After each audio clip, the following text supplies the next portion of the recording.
네, 우리 오늘 함께 볼 말씀은 예레미야 29장 10절에서 14절 말씀입니다. 예레미야 29장 10절에서 14절 말씀입니다.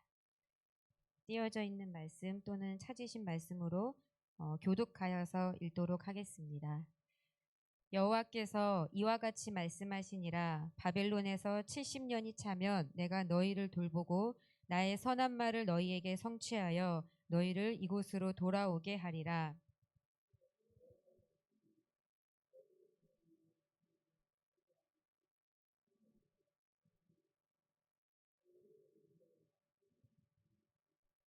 너희가 내게 부르짖으며 내게 와서 기도하면 내가 너희들의 기도를 들을 것이요.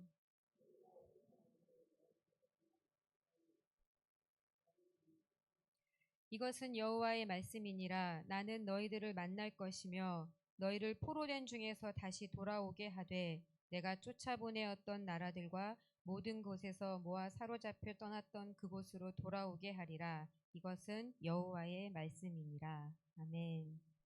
제가 참 좋아하는 예시가 하나 있는데요. 사진을 함께 보도록 하겠습니다. 네, 이 사진은 우리가 흔히 알고 있는 광야의 사진입니다. 광야 하면 마치 사막처럼 너무나도 뜨거운 태양과 햇빛이 내리쬐어서 아무것도 생명이 살아날 수 없는 그러한 땅, 그래서 마치 사막과 같이 건조하고 척박한 땅을 우리 광야라고 합니다. 그런데 이렇게 생명의 흔적이 전혀 없을 것 같은 광야에 수년에 한 번씩 아주 놀랍고 신기한 일이 일어난다고 합니다. 갑자기 하늘에 먹구름이 들이우고 한순간 폭우가 쏟아지게 되면 건조했던 모래사막과 뜨거운 광야에 순간 식물이 자라나서 보여지는 사진처럼 꽃동산이 되어진다고 합니다. 물론 비구름이 걷히고 다시 태양이 내리쬐면 여지없이 이전의 광야의 땅과 같이 척박한 땅으로 돌아가게 되어지지만 식물이 피었던 그 잠깐의 순간에 이 꽃씨를 널리 널리 퍼뜨려서 모래와 흙 사이사이에 꽃씨들이 숨어 있게 된다고 합니다. 그래서 척박해 보이는 저 광야의 땅에서는 언제라도 비가 내리거나 조금의 물이 주어지면 다시 꽃동산이 되어질 기대와 그 꽃동산의 날을 기다리며 숨어있는 씨앗들이 있다는 것입니다.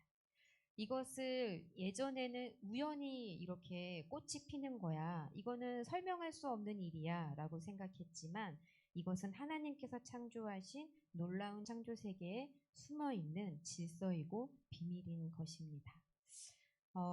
우리는 광야 하면 거칠은 땅이라고 많이 생각하지만 아까 사진에서 살펴보았듯이 광야는 다시 말하면 언제든 꽃동산이 되어질 수도 있는 생명의 땅이기도 합니다. 이 광야를 바라보면서 이런 생각을 해보았습니다. 우리의 인생이 때로는 광야 같을 때가 있다. 메마른 길이고 끝도 없이 사람의 흔적이라는 게 전혀 없고 우리에게 필요한 것이 전혀 없는 그 광야의 땅과 같이 사막과 같이 건조한 여러분들을 걸어보신 적이 있으실 겁니다. 내가 나를 신뢰하였던 나의 믿음도 약해지고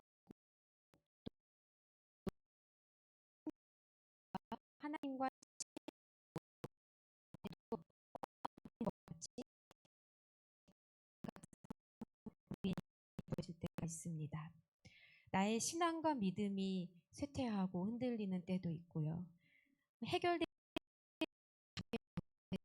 인생의 발목을 잡고 한 걸음을 못 나아가게 하는 순간들이 있을 때도 있습니다. 좋았던 사람 사이들의 관계가 어느 날은 어려움으로 달아오기도 하고 평탄했던 나의 삶에 순적한 나의 걸음에 문제들이 도사리고 있어서 우리는 그 모든 인생을 걸을 때마다 참으로 힘든 순간들이 있습니다. 예수님을 믿는다라고 하면 매일매일 좋은 일만 있으면 얼마나 좋겠나. 하나님께서 우리에게 은혜를 주셨다라는 그 은혜의 흔적이 세상 사람들이 보는 성공의 기준대로 우리에게 주어진다면 얼마나 좋겠나 싶지만 사실은 예수님을 믿는다 하더라도 우리 삶에 우리가 살아내야 하는 삶의 문제는 하나도 바뀌지 않는 것을 볼 수 있습니다. 마치 학생들은 오늘 내가 해야 하는 학업의 양이 그대로 있고 엄마들은 해야 하는 양육의 몫이 그대로 있고 그런 것처럼 우리 모두의 삶에는 우리가 짊어져야 하는 삶의 문제가 여전히 그대로 있는 것이지요. 그런데 이 광야 같은 상황에서 오늘 예레미야 말씀은 우리에게 이렇게 강력하게 권면합니다. 어떠한 상황에서도 하나님을 온전히 신뢰하라입니다. 이 말씀이 오늘 우리 말씀의 주제 말씀이기도 합니다. 어떤 상황에서도 하나님을 온전히 신뢰하라. 근데 어떤 상황에서도 하나님을 신뢰한다는 얘기는 다시 말하면 하나님을 신뢰하지 않을 만한 상황은 우리에게 존재하지 않는다는 이야기입니다. 어쩌면 이렇게 온전하게 하나님을 신뢰하라고 하나님은 우리에게 명령하셨을까? 이 하나님을 신뢰하는 것은 우리의 능력이 아니라 이 말씀을 우리에게 주신 하나님의 신실하신 성품과 온전한 능력에 기인하기 때문에 우리는 어떠한 상황을 겪고 어떠한 상황을 살고 있다 하더라도 하나님을 신뢰할 수 있는 것입니다. 그래서 우리 오늘의 말씀을 살펴보면서 하나님을 신뢰하는 믿음이 회복되어지고 더불어서 하나의 우상을 제거했으면 좋겠다 싶습니다. 그래서 오늘 말씀을 통해 내 마음 안에 자리 잡고 있는 이 우상을 제거했으면 좋겠는데요. 성찰되어지기를 바라는 것은 내 마음에 답이 있다고 생각하는 우상입니다. 선악과를 통해서 우리를 끊임없이 유혹하는 사탄은 요즘에 너무나 많은 메시지를 통해서 우리 마음 안에 이렇게 외칩니다. 이 인생의 답은 너의 안에 있어. 그런데 우리 마음 안에 답이 있기 때문에 마음을 잘 살피고 둘러보라고 말하는 그 메시지들을 따라 걷다 보면 사실 옛사람만 가득한 우리의 마음은 결국 우리를 죄로 묶어내기 마련입니다.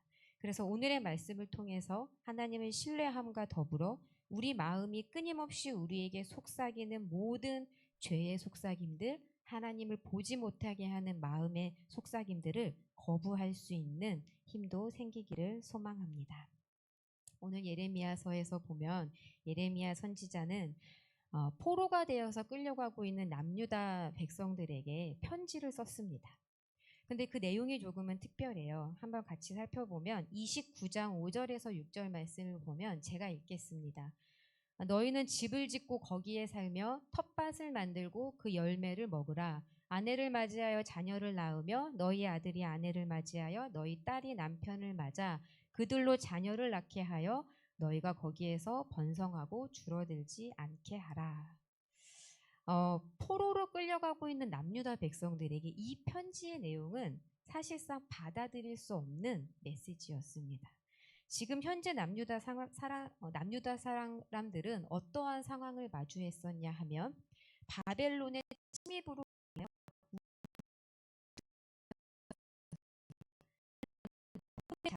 자비도 없이 유다 사람들을 죽였습니다. 보통 전쟁에서 승리했다 하더라도 이런 노약자들에 대해서는 긍휼한 마음으로 살려두고 전쟁이 온 사람들만 죽이기 마련인데요. 바벨론은 칼로 인하여 청년, 남녀, 노인, 병약한 사람 모조리 긍휼함 없이 다 죽였어요. 그리고 하나님의 전에 있는 모든 보물과 왕과 귀족의 보목들을 다 가지고 바벨론으로 가져갔습니다. 그리고 그 팔의 바람 안에 살아남았던 이제 유다 사람들을 포로로 잡아서 다 끌고 가는 상황이었습니다. 하나님께서 만들어 놓은 하나님의 임재와 통치의 상징이었던 예루살렘 성전은 모조리 다 불태워서 없애버렸고요. 예루살렘 그 공동체를 지켜주었던 물리적인 공동체를 지켜줬던 성벽조차도 다 무너뜨려 버리고 그 다음에 포로로 끌고 가는 것입니다. 그러니까 지금 현재 포로를 끌려가고 있는 이 유다 사람들은 내 가족과 내 동료의 죽음을 마주하고 성전이 불타는 것을 보고 성벽이 허물어지는 것을 다 보고 난 다음에 포로로 끌려가고 있는 중이에요.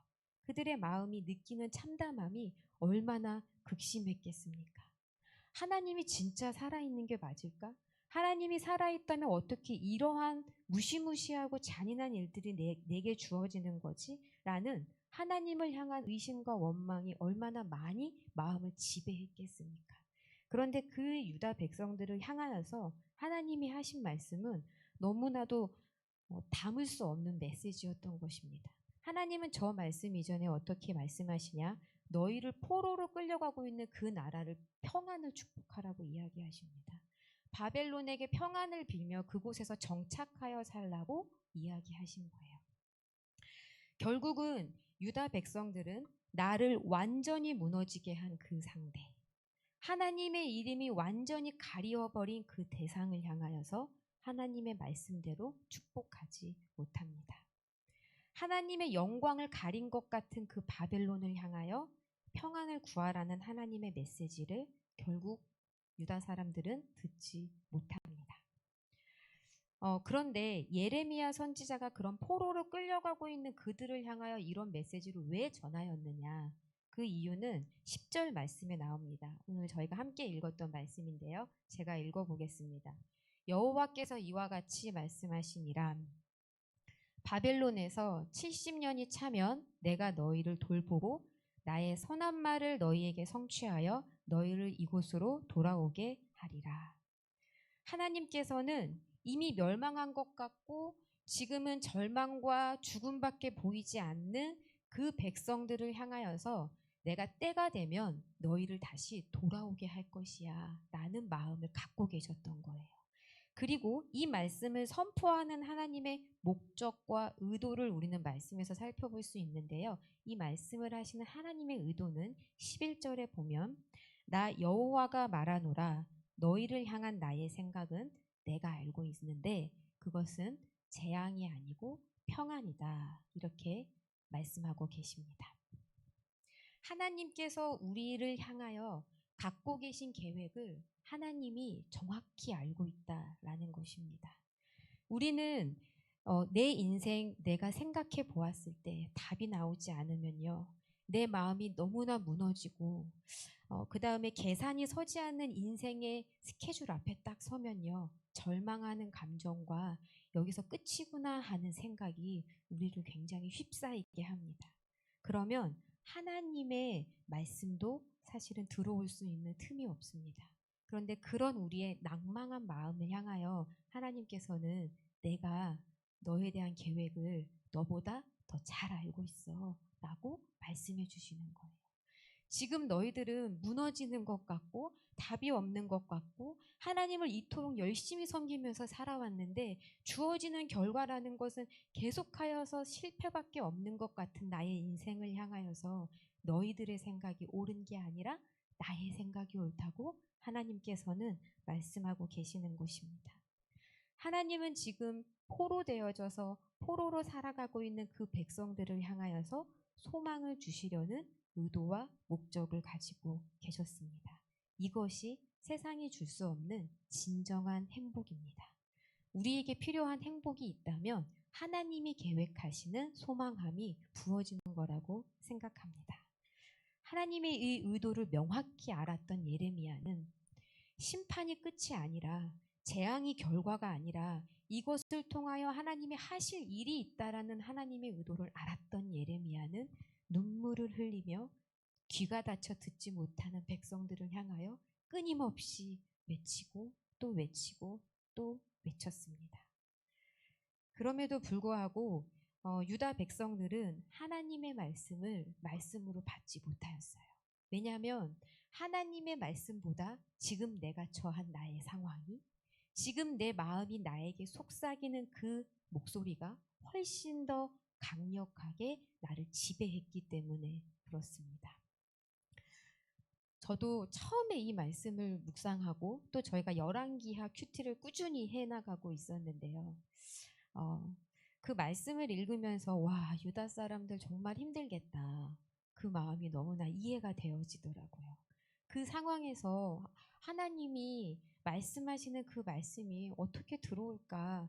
제가 처음 반응했었던 반응은 하나님의 말씀의 권능과 그 아름다움에 압도되기보다 유다 백성들을 향한 공감의 마음이 사실은 먼저 제 마음에 들어왔었습니다.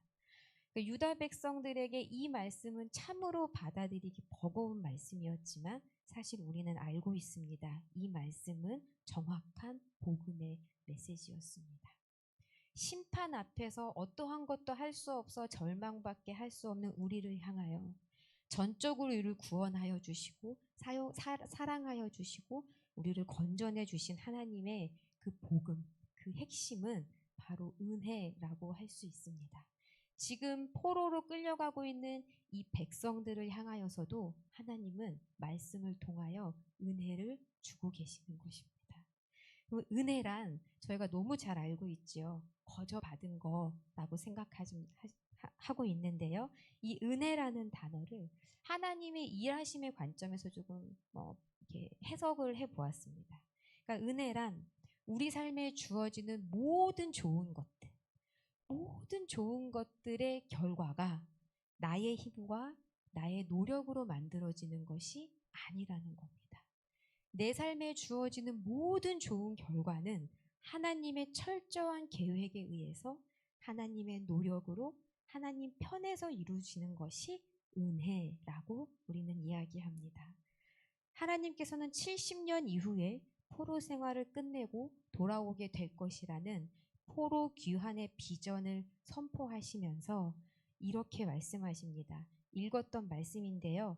내가 너희를 돌볼 것이다. 나의 선한 말을 너희에게 성취할 것이다. 내가 너희를 이곳으로 돌아오게 할 것이다.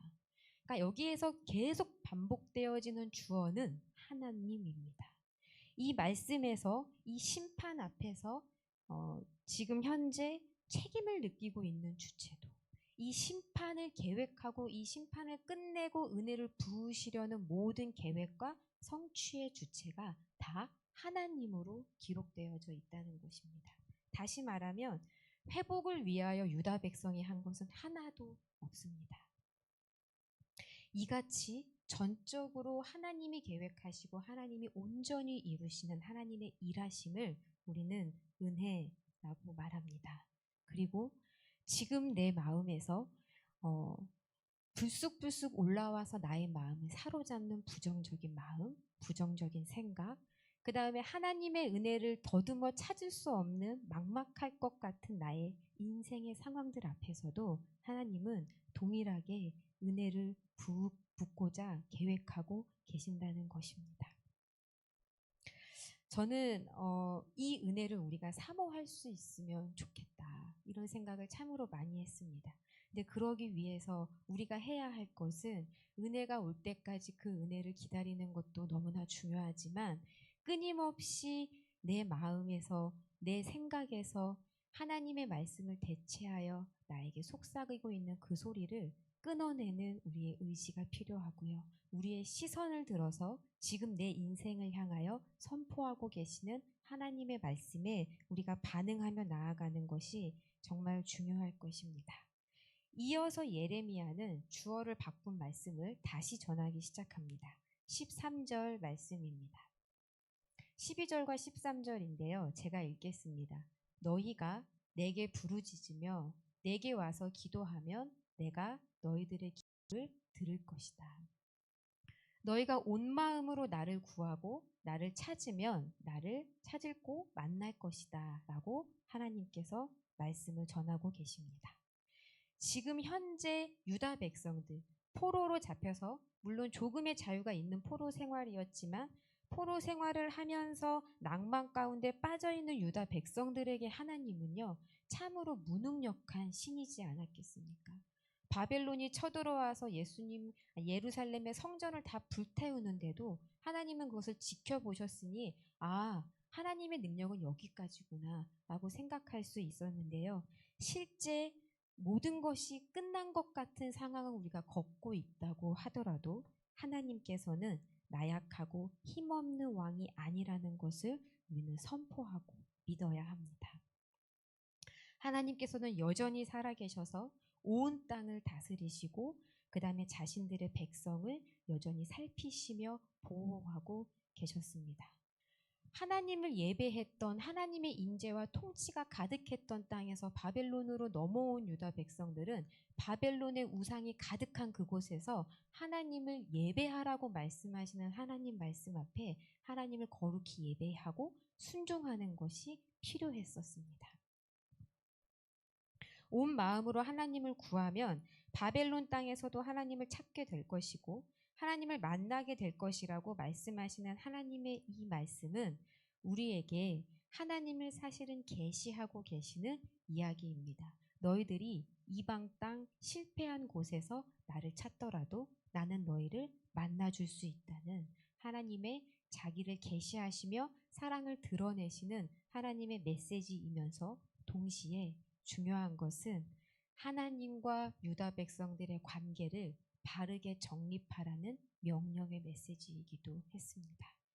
하나님의 백성들은 하나님과의 관계가 바르게 정립되어 있을 때 하나님과 친밀한 교제 안에서 하나님의 백성의 위치로 자리 잡고 하나님을 하나님의 자리에 온전히 높여드리고 있을 때 우리는 백성으로 누릴 수 있는 모든 특권을 누릴 수 있습니다. 그런데 예레미야가 이 편지를 기록할 당시에 백성들의 마음에는 추측하기는 하나님을 향한 원망과 그 능력에 대한 회의와 불신이 가득했던 것으로 추측하고 있습니다. 계속 반복하여 말했지만 실패가 반복되어지고 있기 때문에 하나님의 능력은 여기까지구나 라고 생각하고 있었던 것이죠. 근데 하나님께서 그렇게 하나님의 말씀을 듣지 않고 하나님의 말씀에 반응하지 않는 백성들에게 심판을 주시면서 결국에 은혜로 우리를 끌고 가시는데 심판을 통하여 빚어가시는 과정 가운데 하시는 놀라운 일은 관계를 바르게 정립하는 일이다 하는 것입니다. 왜냐하면 하나님께서는 패역한 백성들을 향하여서 하나님의 축복과 하나님의 그 언약의 복을 허락하실 수가 없기 때문에 그렇습니다. 그러니까 하나님께서 우리에게 70년 뒤에 다시 너희를 부를 거야. 너희가 지금 있는 그 땅에서 아무리 괴롭고 힘들더라도 내가 너희를 알고 있고 내가 너희를 보고 있으니 내가 너희에게 은혜를 주어서 너희를 반드시 회복시킬 거야. 그러니 나를 신뢰해라. 라고 우리에게 강력히 선포하고 계시는 하나님께서 그 말씀을 성취하시기 이전에 하시는 작업이 너와 나의 관계를 바르게 해야 한다라는 것입니다. 그래서 우리가 하나님 앞에 하나님을 찾으며 하나님 앞에 나아가며 하나님 앞에 회개하며 우리가 살아왔던 길을 돌이켜서 하나님, 내 인생에 하나님께서 온전히 하나님 되어 주시옵소서 라고 고백하는 은혜가 있었으면 좋겠습니다. 마지막으로 하나님은 예레미야 선지자를 통해서 이렇게 계시하십니다. 14절 말씀입니다. 이것은 여호와의 말씀이니라. 나는 너희들을 만날 것이다. 너희를 포로된 중에서 다시 돌아오게 하되 내가 쫓아보내었었던 나라들과 모든 곳에서 모아 사로잡혀 떠났던 그곳으로 돌아오게 하리라. 이것은 여호와의 말씀이니라. 하나님께서 온전히 성취하시고자 하는 이 말씀을 다시 반복하십니다. 이것이 여호와의 말씀이니라. 나는 너희들의 내 이름을 넣어서 끊임없이 내 마음을 향하여 선포하여 주십시오.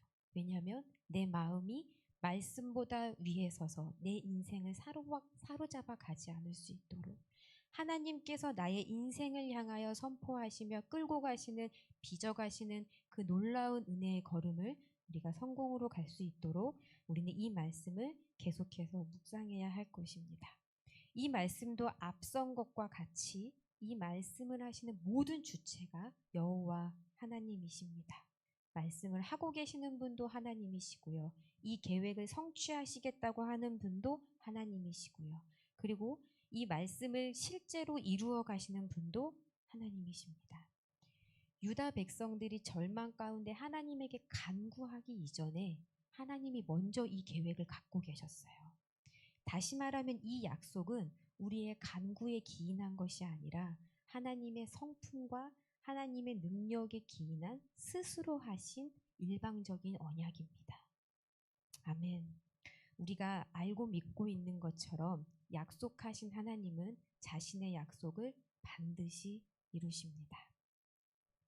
여기 계시는 모든 분들께서 하나님이 말씀하신 것을 거룩하게 성취하시는 은혜를 여러 번 경험하셨을 것입니다. 우리의 삶을 그렇게 인도하셨고 우리의 가정을 그렇게 인도하셨고 우리의 교회를 그렇게 지키며 인도하고 계시는 하나님, 지금도 우리 교회 안에 그렇게 다음 세대를 또 세워가시며 교회를 성장하고 이끌어가고 계시는 그 모든 하나님의 일을 이루어 가시는 하나님께서 그 일들을 계속하여 진행형으로 성취해 가시겠다는 말씀입니다. 그래서 이 말씀 가운데 하나님은 저희들에게 이렇게 정리해 주시는 것 같습니다. 하나님의 백성은 나의 죄로 인한 심판이 주어진다고 해도, 하나님의 백성은 나의 죄로 인해 마주하는 모든 고난이 있다고 하더라도 회복을 약속하시는 하나님을 신뢰하며 살아가는 사람들입니다. 하나님의 백성은 죄로 인한 심판 가운데에도 회복을 약속하시는 하나님을 신뢰하며 사는 사람들입니다. 아멘. 우리의 삶과 우리의 교회와 우리가 어떠한 상황을 마주하고 있더라도 우리의 상황보다, 우리의 감정보다, 우리의 생각보다 훨씬 능하신 여호와 하나님의 약속을 온전히 신뢰하실 수 있기를 바랍니다. 사막에 있는 것 같다고 느껴지시는 분이 혹시 있으십니까? 아직도 나의 삶의 자리가 어느 부분은 광야 같다고 생각되어지시는 분이 있으십니까? 그곳이 어느 곳이라 할지라도 하나님을 신뢰하며 저희들이 하나님을 따라 걸을 때 언젠가 그곳은 사막에 샘이 넘쳐 흐르고 꽃이 피어나는 귀한 하나님의 일하심의 현장이 되어질 것입니다. 마지막 예시 하나만 들고 마치겠습니다. 존 스토트 목사님이 쓴 나는 왜 그리스도인이 되었는가라는 책이 있습니다. 요즘엔 정말 좋은 책이 많이 있지만 옛날에는 이렇게 기독교 서적이 별로 없을 때 나이 많으신 목사님들께서 이 책을 달고 달게 읽으셨다고 해요. 근데 그 책에 천국의 사냥개 비유가 나옵니다. 이 천국의 사냥개는 프랜시스 톰슨이라는 시인이 쓴 표현입니다. 목사님께서는 이렇게 이야기하세요. 그 시의 주제와 내용을 자신에게 적용하면서 내가 그리스도인이 된 것은 부모나 스승의 영향 때문이 아닙니다. 나의 노력 때문도 아닙니다. 천국의 사냥개 때문입니다. 이렇게 이야기합니다. 하나님께서 천국의 사냥개를 풀어서 나를 계속 추격하도록 하셨기 때문에 내가 하나님에게 사로잡혔습니다. 그래서 이 천국의 사냥개는 하나님의 열심을 상징적으로 표현한 단어입니다. 그런데 이게 너무 적절한 비유인 것은 실제 천국의 사냥개를 마주하는 사람 입장에서는요, 이 시가 그렇게 달콤하지 않다는 거예요. 왜냐하면 사로잡히기 전까지 그 개가 천국의 사냥개인 걸 알지 못합니다. 그러니까 알지 못하는 나를 죽일 것만 같은 위협이 끊임없이 쫓아와서 도망갔는데 알고 봤더니 그것이 나를 천국으로 인도하는 사냥개 역할을 했었다는 것입니다. 우리에게 심판의 메시지가 훨씬 더 크게 들릴 때, 나의 마음이, 나의 생각이, 나의 죄와 나의 절망이 하나님의 말씀보다 더 크게 들리는 순간에 사실은 하나님은 더 큰 소리로 우리에게 외치고 계십니다. 내가 너를 언제든지 포기하지 않을 것이다. 그러니 너는 어떤 상황이든지 나를 신뢰하여라. 우리가 이 신뢰하겠다는 하나님 앞에 신뢰하겠습니다라는 고백으로 나아갈 수 있으면 좋겠습니다. 아멘. 저희 찬양 함께 하면서 이 결단의 마음을 가지고 기도했으면 좋겠는데요. 주 은혜임을 함께 찬양하시겠습니다.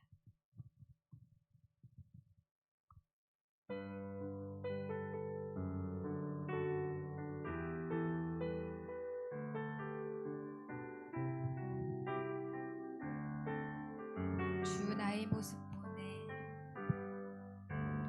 주 나의 모습 보내, 상한 나의 맘 보시네, 주 나의 눈물 안에 홀로 울던 맘, 아멘. 주 나의 모습 보내,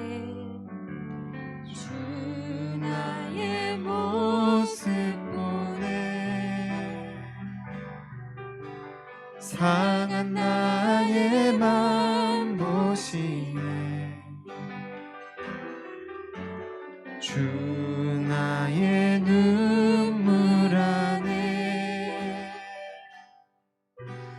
홀로 울던 맘 아시네. 세상 소망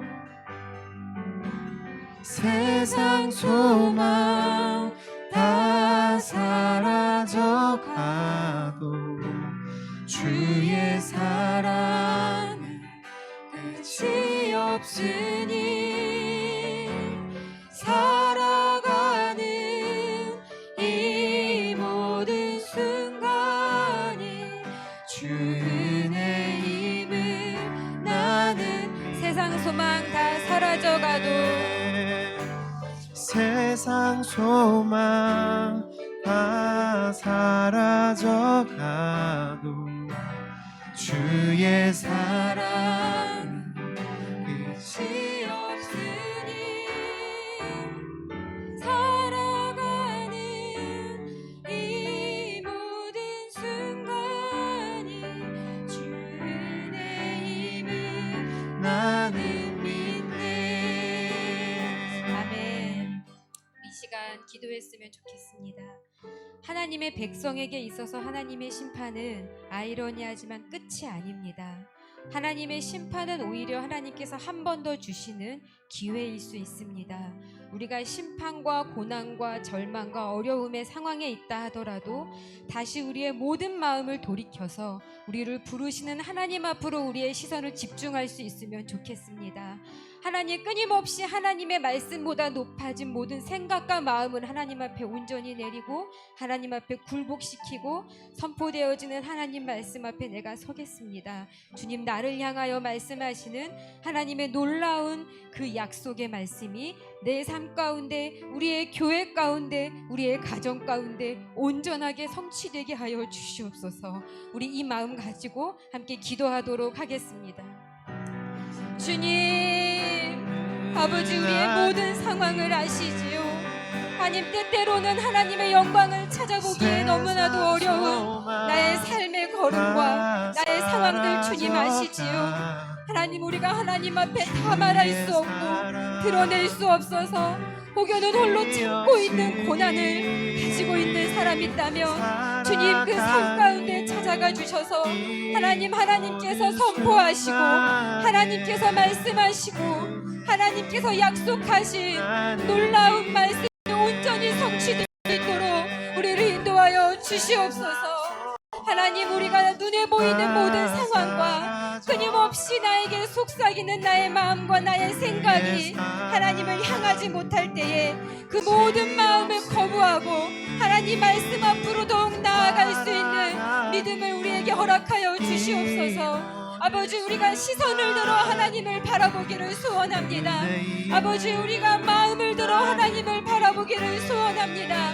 삶의 절망의 걸음을 걷고 있다고 할지라도 아버지, 이 가운데 품으신 하나님의 놀라운 목적과 하나님의 놀라운 의도와 하나님의 그 선명한 계획을 바라볼 수 있도록 인도하여 주시옵시고, 실패가 없고 끝이 없는 하나님의 사랑으로 부르신 우리의 인생이 하나님의 놀라운 언약에 담겨 있음을 우리들이 믿음으로 바라볼 수 있도록 인도하여 주시옵소서. 하나님께서 우리의 삶과 우리의 교회를 향하여 우리의 가정을 향하여 아버지, 하나님이 약속하신 언약의 말씀이 온전히 성취되어질 수 있도록 주님, 우리가 우리의 삶을 돌이켜 하나님 더 이상 죄의 자리에 있지 않고 삶을 돌이켜 하나님 앞으로 나아갈 수 있도록 인도하여 주시옵소서.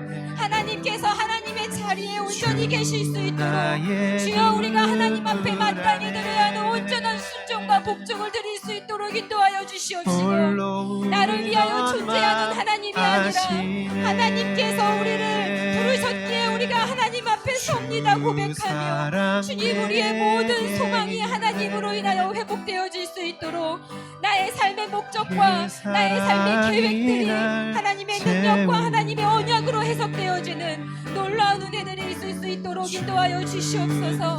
나의 삶을 바라보시는 주님, 상한 나의 마음을 보시는 주님, 그런 우리에게 끊임없는 은혜로 말씀하시는 주님, 홀로 울고 있는 나의 자리를 아시는 주님, 아버지 그 순간 세상 찾아오셔서 소망 주님 편에서 이루실 수 있는 놀라운 주님의 일하심들을 그 놀라운 거룩한 은혜를 우리 삶에 더 부어 주시옵소서. 주님 끝이 없으니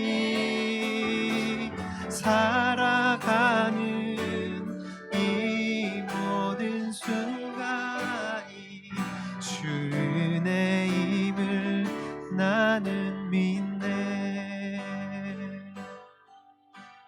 세상 소망 다 사라져가도 주의 사랑은 끝이 없으니 살아가는 이 모든 순간이 주 은혜임을 나는 믿네. 나 여호와가 말하노라 너희를 향한 나의 생각은 내가 안하니 재앙이 아니라 곧 평안이요 너희 장래에 소망을 주려 하는 생각이라. 아멘. 하나님 우리를 향한 놀라운 계획과 우리 교회를 향한 놀라운 계획과 우리 가정을 향한 놀라운 계획을 하나님이 가장 잘 알고 계심을 믿음으로 고백합니다. 주님이 계획하시고 주님이 목적하신 바대로 하나님의 놀라운 언약과 하나님의 놀라운 비밀과 그 은혜의 선물들을 우리의 삶과 우리의 가정 가운데 그리고 우리 교회 가운데 충만하게 부어 주시옵소서. 하나님의 의도와 목적을 선명히 알아 하나님의 말씀대로 따라 걷는 이 시대에 하나님의 백성으로 살아가기를 소원합니다. 하나님 끊임없이 우리의 마음이 나에게 하나님의 말씀을 보지 못하게 하고 우리의 상황으로 우리의 시선을 끊임없이 몰두하게 하더라도 주여 우리가 의지를 동원하여 하나님의 약속을 기억하며 나의 마음에 저항하기를 소원합니다.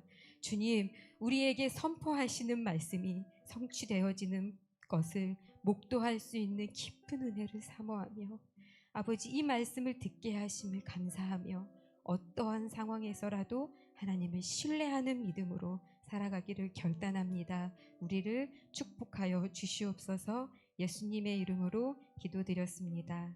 아멘.